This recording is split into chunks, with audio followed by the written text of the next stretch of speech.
Reitero los saludos de bienvenidas, que el Señor les guarde donde quiera que se encuentren. Hemos leído las Escrituras en el libro de San Marcos. Continuamos la lectura y la exposición, el desarrollo de los mensajes en este libro, en el Evangelio según San Marcos. Hemos leído los primeros 6 versículos. Así que esperemos que el Señor nos llene de su gracia y podamos estar atentos a lo que Él quiere enseñarnos en esta mañana. Se cuenta que al principio de la Primera Guerra Mundial, un ministro de la Iglesia de Inglaterra, la iglesia oficial de Inglaterra, que es la iglesia anglicana, se presentó ante la autoridad máxima de esa iglesia, el obispo Guillermo Taylor. Él no solamente era el obispo principal de esa iglesia, sino que también desempeñaba funciones como capellán, y era justamente el capellán general del ejército británico de aquella época. Este ministro que venía a hablar con este obispo también quería servir como capellán en las tropas de la Primera Guerra Mundial al servicio justamente de los ingleses. Pero se dice que el obispo Taylor lo miró fija e intensamente por algunos segundos, por algunos minutos. Y por un momento, sacando su reloj de bolsillo y mostrándoselo a este ministro, le dijo: ¿usted quiere ser capellán de gente que posiblemente va a morir en guerra, en batalla, que esté moribundo? Quiero que usted ahora se imagine que yo soy un soldado que está a punto de morir y solo tengo 3 minutos de vida. ¿Qué me diría usted? Este ministro se quedó mudo, se quedó sorprendido y no dijo nada, absolutamente nada. Entonces el obispo le dijo: ahora no son 3, son 2 minutos de vida que tengo. ¿Qué puede decirme para mi alma, para mi eternidad? Pero aún con esto, este ministro permaneció callado. Entonces el obispo volvió a decirle: ahora solo tengo 1 minuto de vida. ¿Qué me puede decir? Entonces este ministro, medio confundido, contrariado, trató de sacar de sus bolsillos un libro pequeño de oración que él acompañaba para decirle y compartir con aquellos que estaban viviendo situaciones difíciles. Y el obispo le dijo: no saques ese libro. Ahora no es momento ni el tiempo para que tú me leas este libro. Solo quiero que tú me digas lo que tienes en tu corazón. Y este ministro no supo qué decir y permaneció callado. En definitiva, fracasó en su aspiración, en su deseo de ser capellán de las tropas inglesas. Y como lección, perdió su oportunidad. Quizás no se nos dice si la única oportunidad que tuvo justamente para ser capellán. Yo no sé si a usted le ha pasado en más de alguna ocasión en que ha reflexionado hacia atrás, ha mirado las decisiones que ha tomado en su vida y ha dicho, si yo hubiese tomado esta decisión, si yo hubiese aprovechado esta oportunidad, quizás mi vida habría tomado otro rumbo, ¿cierto? Mi vida sería distinta. Así que siempre nosotros estamos tomando decisiones. Estamos dejando o tomando oportunidades. Y dependiendo de esas decisiones y oportunidades que tomamos, es como la vida se nos va dando. A los casados o a las casadas no les voy a preguntar si en definitiva se casaron con él que querían o con la que querían. Eso déjeselo para usted nomás. Bueno, en este capítulo en particular está lleno de ese tipo de oportunidades perdidas y oportunidades ganadas. Perdidas por la incredulidad y ganadas o aprovechadas por la fe. Pero no vamos a ver todo el capítulo, en este caso vamos solamente a concentrarnos en estos primeros 6 versículos y justamente el título del mensaje se relaciona con eso, una oportunidad perdida por la incredulidad. En el capítulo 5, en las predicaciones anteriores, pudimos ver que Jesús continuaba mostrando toda su autoridad, su poder, su señorío, sobre todas las cosas. Muestra también este capítulo, o mostró este capítulo 5, no solamente a un Jesús con autoridad, sino también a un Jesús que se compadece, a un Jesús lleno de amor, a un Jesús lleno de misericordia. Podríamos citarlo que Él es el que responde a aquellas causas que para el ser humano son imposibles o perdidas, donde no hay esperanza. Pero Él es el Dios de la esperanza y Él se presentó al pueblo de Israel respondiendo a esa esperanza que el hombre no podía tener. Vimos cómo una mujer desesperadamente enferma, con una enfermedad incurable para aquella época, pero por medio de la fe en Jesús pudo encontrar no solamente esperanza, sino que respuesta y sanidad definitiva para su vida. Es más, la situación que nos relata el libro de Marcos llegó a tal extremo que vemos a un padre desesperado, a un padre angustiado porque su hija está a punto de morir. Y no solamente a punto de morir, sino que muere. Y cuando alguien fallece, cuando alguien muere, se termina toda esperanza. Pero en medio de esa desesperanza, justamente se encuentra esta niña con Jesús y llega la esperanza para sus padres, para su familia, llega la respuesta para su hija y esta hija es resucitada.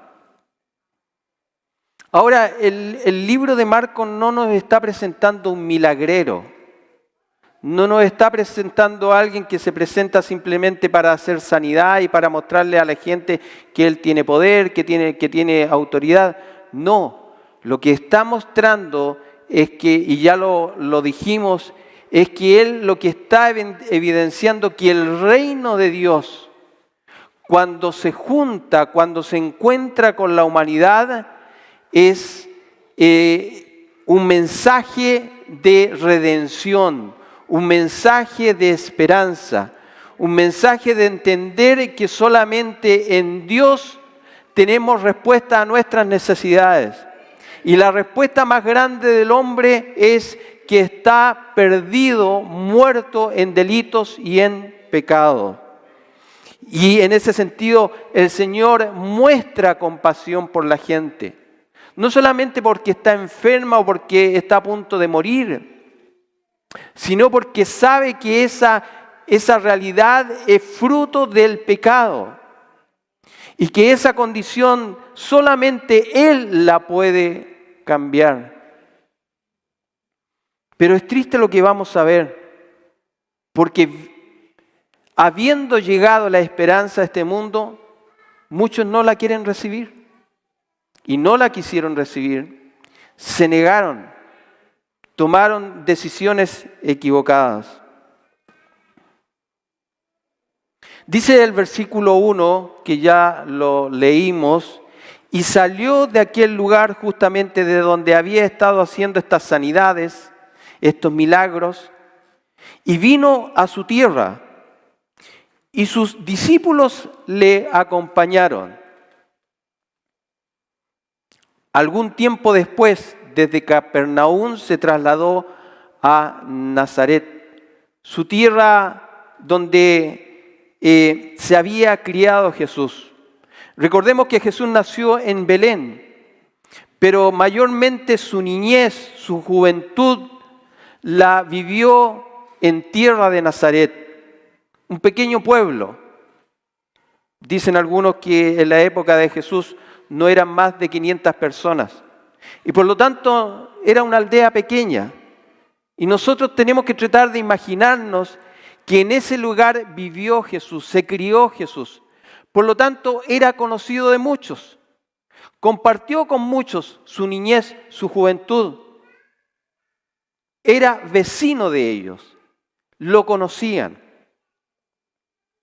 Y por eso que en las Escrituras no necesariamente, o es más que conocido Jesús como Jesús de Belén, sino que Jesús de Nazaret, porque ahí se crió, ahí vivió junto a su familia.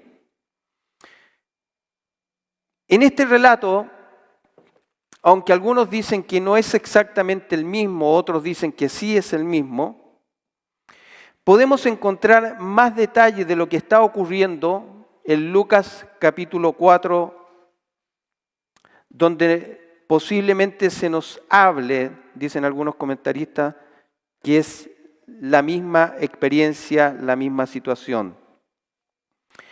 Dice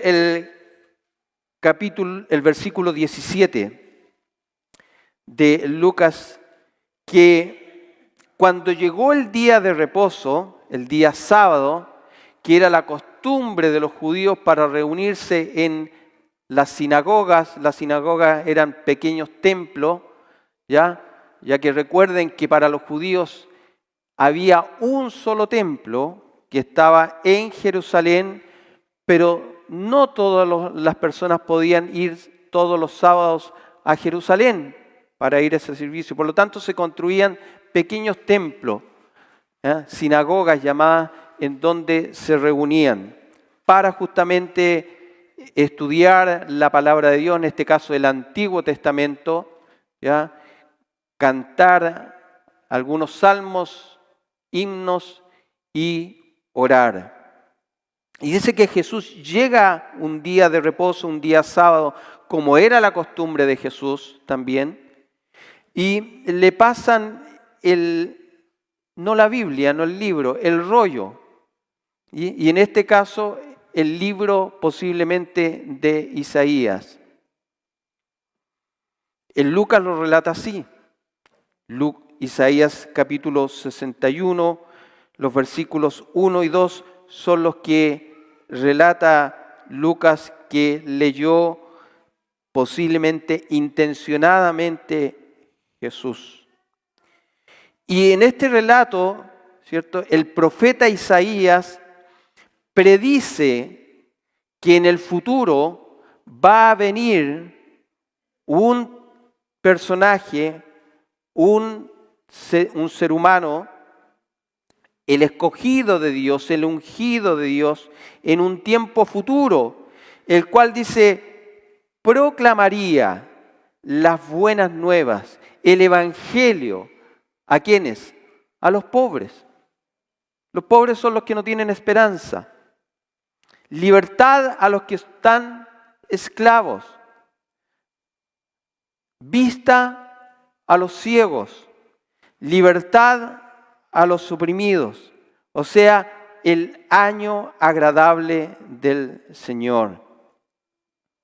Y dice que cuando termina de leer este pasaje, Jesús dice, hoy se ha hecho realidad, se ha confirmado entre ustedes este pasaje.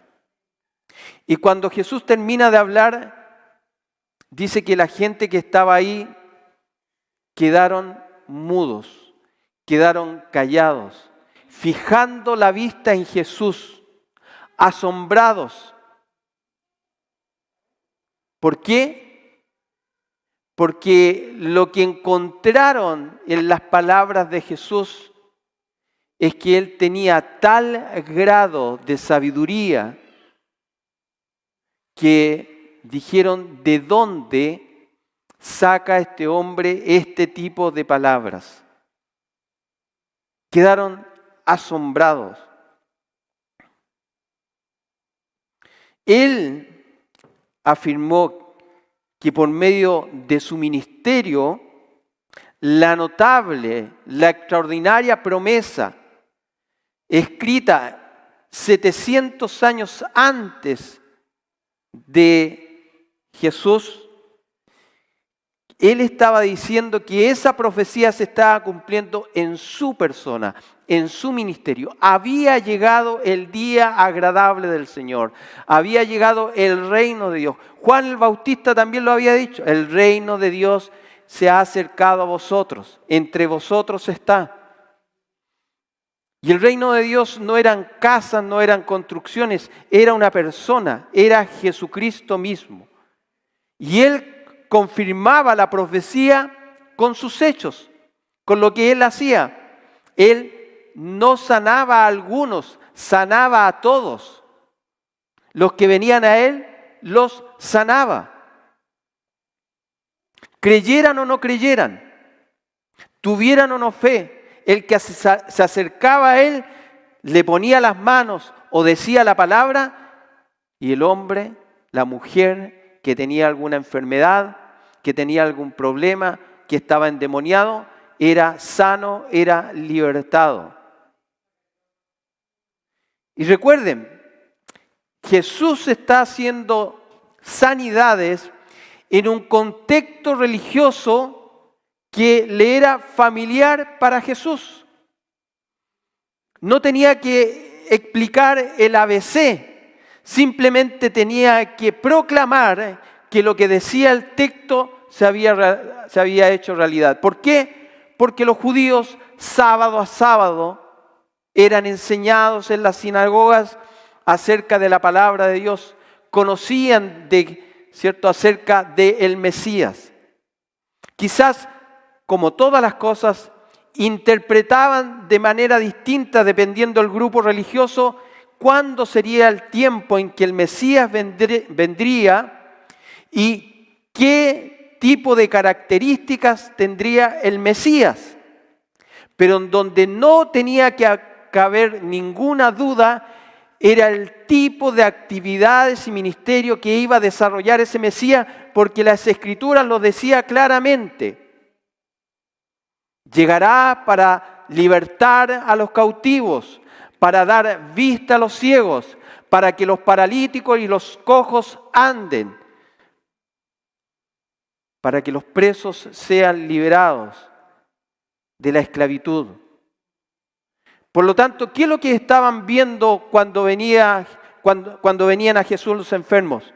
Que los ciegos recibían la vista, que los cojos y los paralíticos andaban, que los muertos resucitaban. ¿Qué es lo que tenían que hacer entonces ellos? Asociar el texto que Jesús mismo estaba enseñando y que estaba predicando a la multitud, decir, este es el Mesías que esperábamos. ¿Qué tendrían que haber hecho los que conocieron toda su vida a Jesús, que de alguna manera se relacionaron con Jesús, que vieron a Jesús correr por esas calles polvorientas, que vieron los padres jugar con sus hijos a Jesús,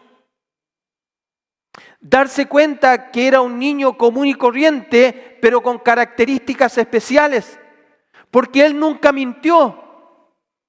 Era un niño que nunca engañó. Era un niño que cuando jugaba era correcto, no como nosotros.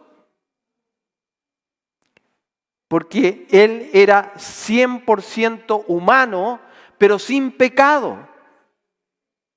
Y por lo tanto, cuando lo vieron crecer, su familia, sus amigos, sus cercanos, sus vecinos, y después ver lo que él hacía, tendrían que haberlo relacionado. Quedaron asombrados, quedaron maravillados. Al llegar a este punto, el escritor continúa diciendo que Jesús justamente enrolló el pergamino y los ojos quedaron pegados en la persona de Jesús. Jesús dijo: hoy se ha cumplido la escritura frente a ustedes, delante de vosotros, delante de ustedes.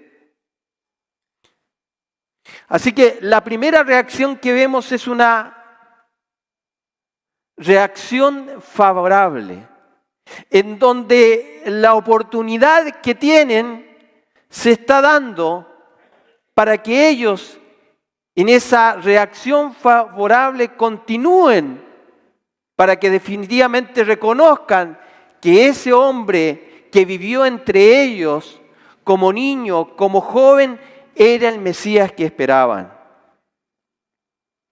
Jesús hablaba con convicción, hablaba con autoridad, hablaba también con gracia, con misericordia, con compasión. Por eso, que los que escuchaban a Jesús siempre quedaban asombrados, quedaban mudos de asombro. Pero veamos cómo esa oportunidad que está frente a ellos y que son decisiones que nosotros tenemos que tener frente a oportunidades que tenemos para que nuestra vida dé un giro, lentamente se va perdiendo. Y del asombro pasan a una crítica adversa. Porque la realidad para ellos que de lo que entendían y conocían respecto de los aspectos de Jesús, de los detalles de Jesús, de quién era, fueron más fuertes de los hechos de Jesús. Entonces la reacción no duró mucho. El entusiasmo se comenzó a transformar en crítica adversa. Al principio las palabras eran maravillosas, dijeron. Este hombre habla palabras extraordinarias. Nunca ha habido un hombre que hable este tipo de cosas. Pero es Jesús. Era mi vecino. Lo conozco, era hijo de José, el carpintero, un carpintero. Y cuando hablan de que era hijo del carpintero, en términos generales no es nada grave, porque en aquella época se estilaba, incluso hoy día, que cada judío tenía que aprender un oficio. No podía ser un vago. Era parte de la enseñanza de la palabra de Dios y era parte de su cultura. Y generalmente el hijo aprendía el oficio del padre. Lo más probable es que José fuera carpintero y que Jesús aprendió el oficio de él. No sabemos en particular si fue un carpintero como nosotros entendemos de trabajar en la madera, porque dicen muchos comentaristas que la palabra original se refiere a artesano. Y en ese caso puede ser madera, piedra, cualquier cosa. Lo más probable es que fuera madera. Es un carpintero. No tiene formación teológica. No lo hemos visto nunca detrás de un rabino, a los pies de un rabino, a los pies de un maestro. Y por lo tanto, como le decía, Pablo, recuerden que no solamente predicaba el Evangelio, sino que también trabajaba en lo que él había aprendido. Pero era despectivo porque justamente lo estaban comparando. ¿De dónde saca tanta sabiduría, tanta inteligencia si siempre lo vimos trabajar con sus manos como un artesano? Y por lo tanto, ese tipo de situaciones fue más poderoso para que en vez de que su corazón, su mente se llenara de lo que Jesús estaba haciendo, se llenara de los prejuicios que ellos tenían respecto de Jesús. Recuerden que Nazaret, Capernaum y todos estos pueblos estaban situados en la región de Galilea. Y para los judíos que pertenecían a la parte más central en Jerusalén o cercano a Jerusalén, estas provincias eran despreciadas por los que vivían en Jerusalén. ¿Qué es lo que suele ocurrir, cierto? En todo país, en toda cultura. Si usted va a provincia y mientras más se aleje de la región metropolitana, el prejuicio respecto de que los santiaguinos son orgullosos, se creen la muerte porque viven en la gran ciudad, es el comentario. O el comentario de los santiaguinos hacia algún pueblo pequeño. ¿Y en ese pueblo qué es lo que hay? Bueno, así era justamente lo mismo que ocurría. La Escritura lo dice. Muchas veces los fariseos que venían de Jerusalén, ¿qué bueno puede salir de Nazaret? Es un pueblo, una aldea. Nunca hemos visto nada extraordinario de ahí. Las Escrituras nunca nos señalan que salió algún gran profeta de ese lugar. ¿Qué puede salir bueno de Nazaret? Bueno, y los mismos nazarenos dicen, qué bueno puede salir de este hombre si nosotros lo conocemos su familia. Y es más, la crítica es mucho más despiadada y despectiva. Dicen, ¿no es hijo de María? Y también muy buenos comentaristas llaman la atención en esta frase. Quizás para nosotros, de acuerdo a nuestra cultura, no lo entendemos. Pero para un judío de la época, a un hijo se le llamaba por el nombre del padre y no por el nombre de la madre. Y por lo tanto el comentario quizás también es despectivo. Conociendo quizás el rumor de aquella época, se dice, y usted sabe que el chisme corre rápido, ¿no? Cuando llegaron a vivir Jesús, sus padres, quizás sus hermanos, no lo sabemos, llegaron vecinos nuevos. Se corre el rumor, te vengo a contar. Me dijeron, me contaron, que el hijo primogénito, el que llaman Jesús, es hijo solo de María. José no es el padre. Recuerde que a Jesús le decían los judíos, nosotros no somos hijos de fornicación. ¿Por qué le decían eso a Jesús? Porque se corría el rumor que Jesús no era hijo de José. Y tenían razón, no era hijo de José. ¿De quién era hijo? De Dios, el Espíritu Santo. Entonces, los comentarios eran despectivos. Así que no era ningún cumplido. En la tradición judía era así, hijo de José, hijo de David, hijo de Abraham, hijo de Jacob. Era la costumbre.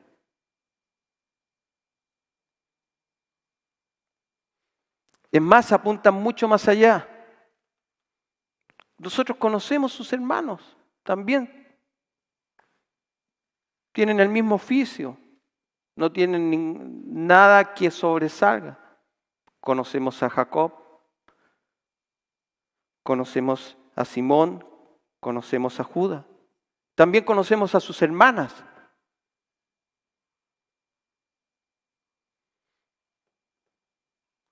Así que,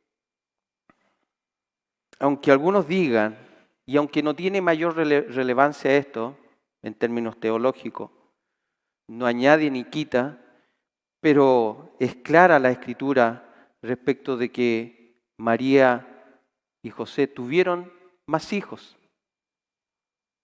La Escritura es clara. Es raro, como dicen algunos, que estos eran primos. Y la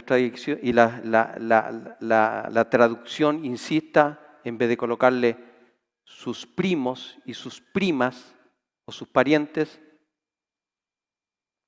sigan diciendo hermanos y hermanas. Es porque María tuvo más hijos. Ahora, ¿esto le añade o le quita alguna condición especial? Absolutamente nada. A no ser que alguien quiera defender esa condición para agregarle una cualidad o una calidad distinta a cualquier otro ser humano. Y de ahí el dogma de la perpetua virginidad de María, ¿cierto? Que algunos conocemos, para agregarle una condición distinta.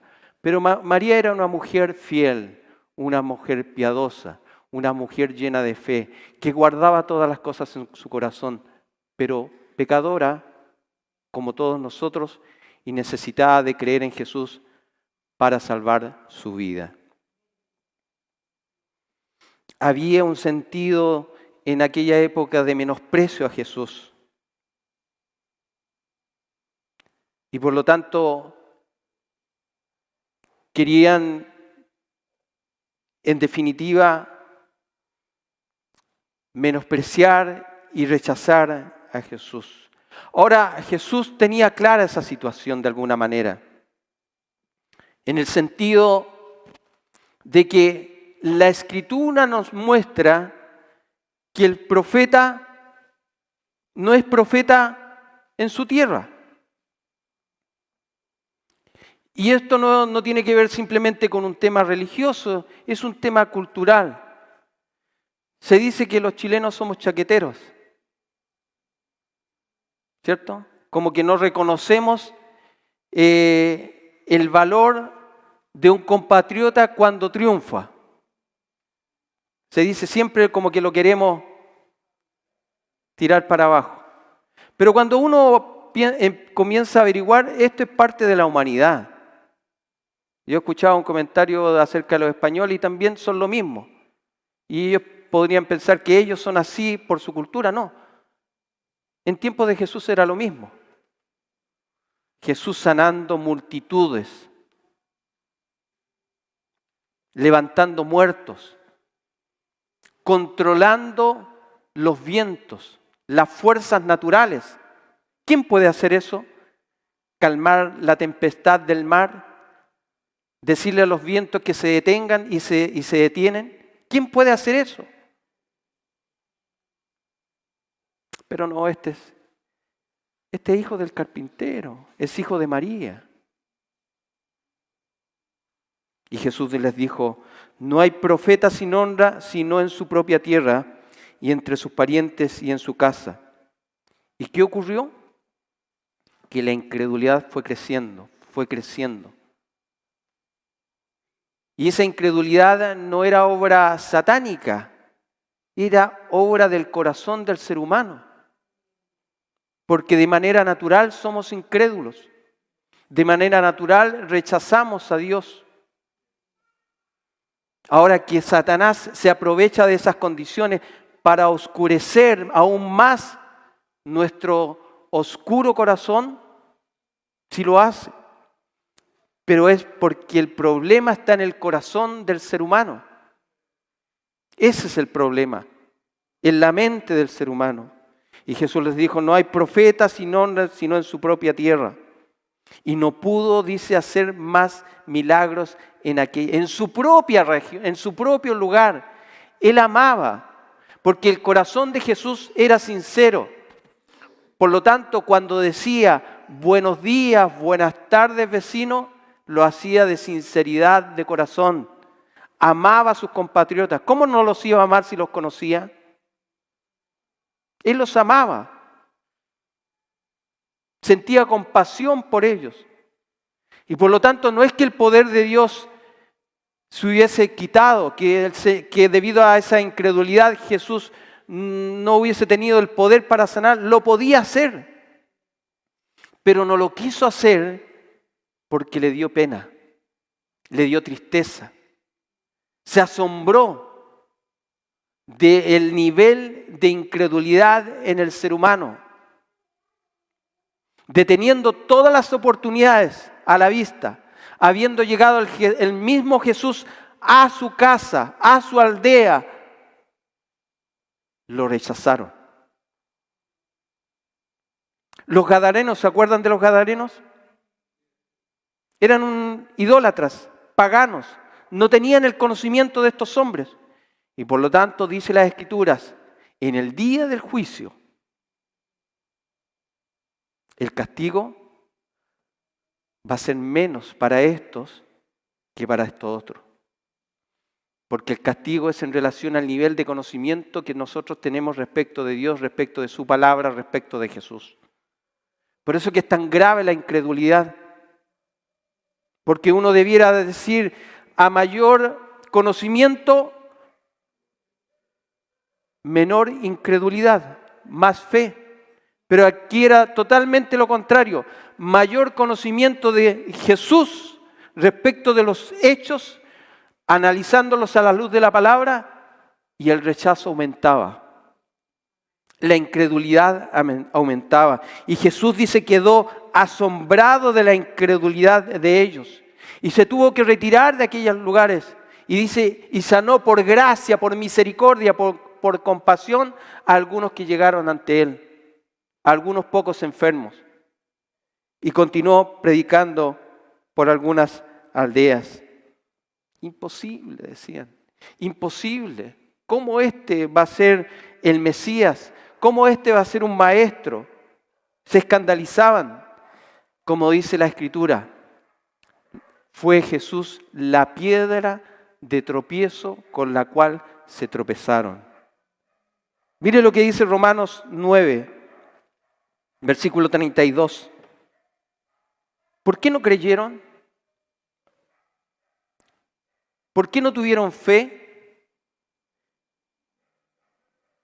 Porque trataban de hacerse justos ante Dios por cumplir la ley, en lugar de confiar en Él, en lugar de confiar en Jesús. ¿Y esto qué es lo que ocurrió? Tropezaron, dice, con la gran piedra en su camino. ¿Quién es la gran piedra? Jesús.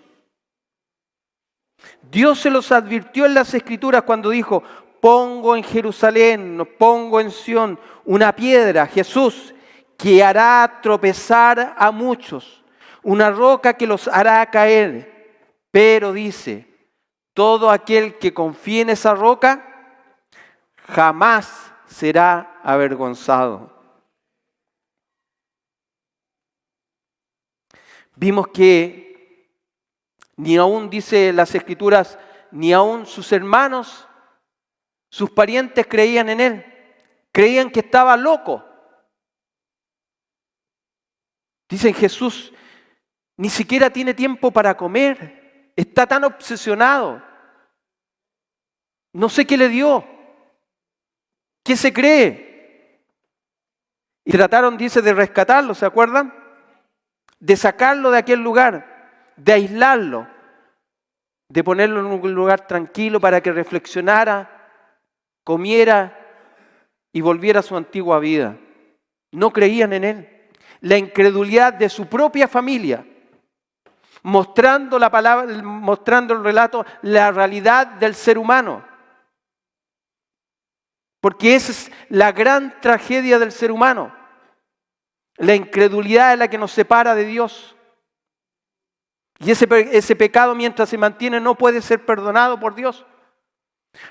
Dios no puede perdonar a un incrédulo, porque lo que se requiere es confianza, todo lo contrario, fe. El que en mí cree tiene vida eterna, pero el que no cree ya ha sido condenado porque no ha creído en el unigénito Hijo de Dios. Y no me diga yo creo en Dios, porque no se trata de creer en Dios, se trata de creer en el Hijo, en el mediador, en el instrumento, en la roca. Se trata de creer en Jesús. No creen en mí, dijo Jesús. ¿Cuál es el problema? Que no creen en mí. Ni aun sus hermanos creían en él. Juan capítulo 7, versículo 5. Ni aun sus hermanos creían en él. Por lo tanto, la reflexión que debemos hacer es que las oportunidades debemos aprovecharlas. Hoy dice, hoy si escuchas el Evangelio, es el día agradable, es el día de salvación, porque puede ser la única que tendremos. No lo sabemos. Pero a pesar de eso, vemos también cómo el amor de Dios, la misericordia de Dios, la gracia de Dios, muchas veces, a pesar de la incredulidad, Dios sobrepasa eso para salvar al hombre, para salvar a la mujer. Porque es tan grande el amor de Dios, porque de tal manera amó Dios a este mundo que ha dado, ha ofrecido, ha entregado a Jesús para que todo aquel que cree en Él no se pierda, sino tenga vida eterna. Entonces la paciencia, la misericordia superan incluso la incredulidad y el rechazo humano. Por eso que debemos orar. Por eso que la esperanza nunca debe apartarse de nosotros.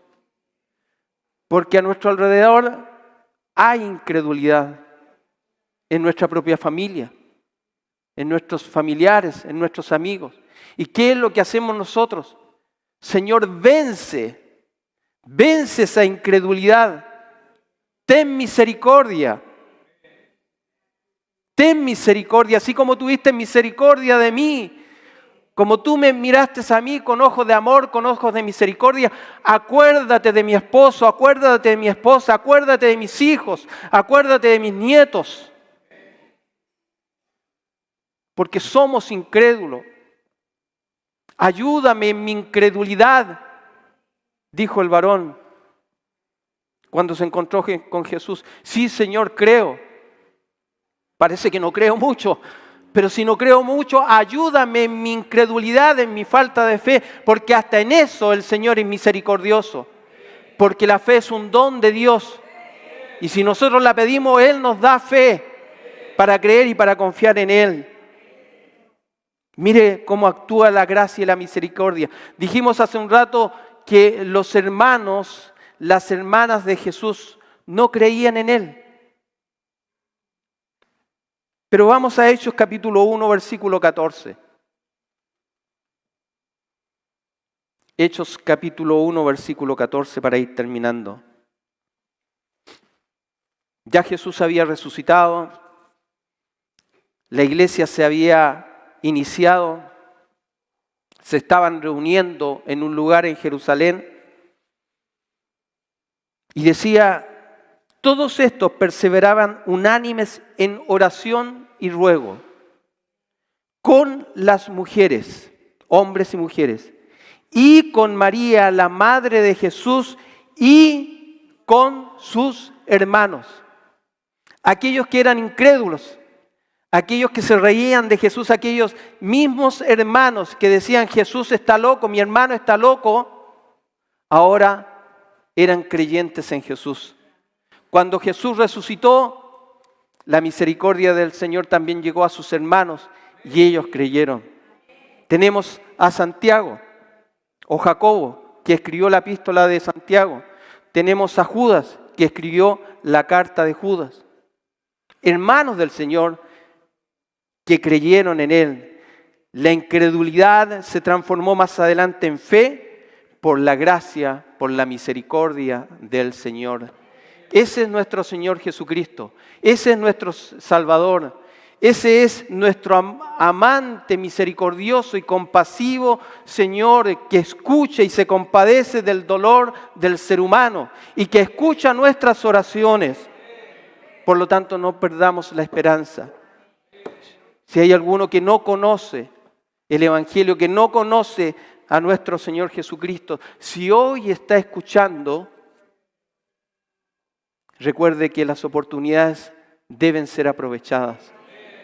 Deben ser aprovechadas y no dejarlas pasar.